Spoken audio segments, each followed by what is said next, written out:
Le cycle d'apprentissage de COP est une pratique réflexive qui est divisée en 4 étapes.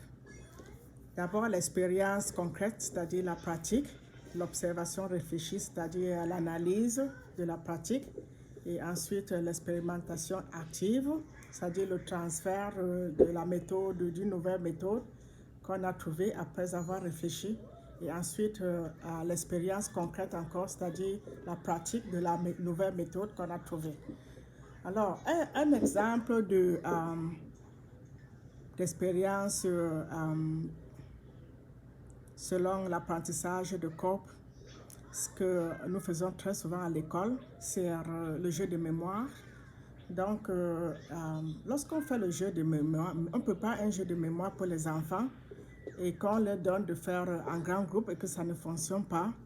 Alors, on peut réfléchir et essayer de les diviser en petits groupes et essayer encore de leur faire l'activité pour voir si ça va fonctionner.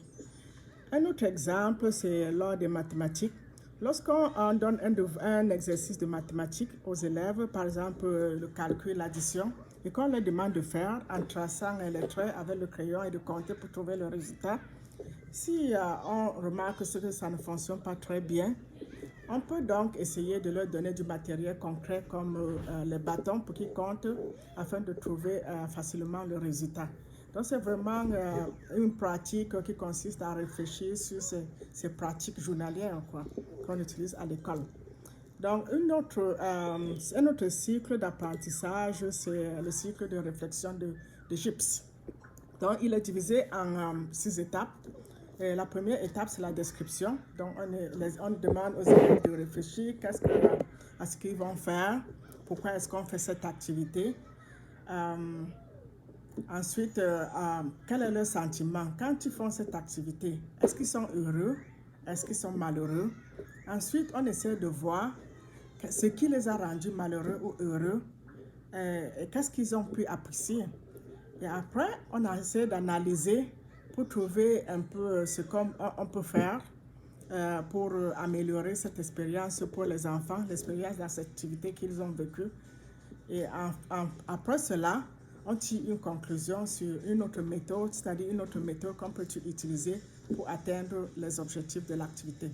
Par exemple, lorsque on donne un projet d'art aux élèves de la maternelle et du jardin de faire, et qu'on réalise que en les divisant en 2 groupes, c'est-à-dire les élèves de la maternelle et les jardins, pour faire l'activité, ça ne marche pas très bien pour les maternelles. On peut essayer de les jumeler pour que ceux du jardin puissent aider ceux de la maternelle afin qu'ils puissent bien réaliser l'activité et atteindre les objectifs escomptés.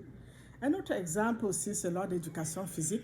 Quand on met les élèves en grand groupe pour pratiquer le basketball, par exemple, et qu'on voit que ça ne fonctionne pas, on peut les diviser en petits groupes, c'est-à-dire un groupe de 4, et leur faire jouer 2 par 2, 2 groupes au même moment, et ensuite essayer de roter.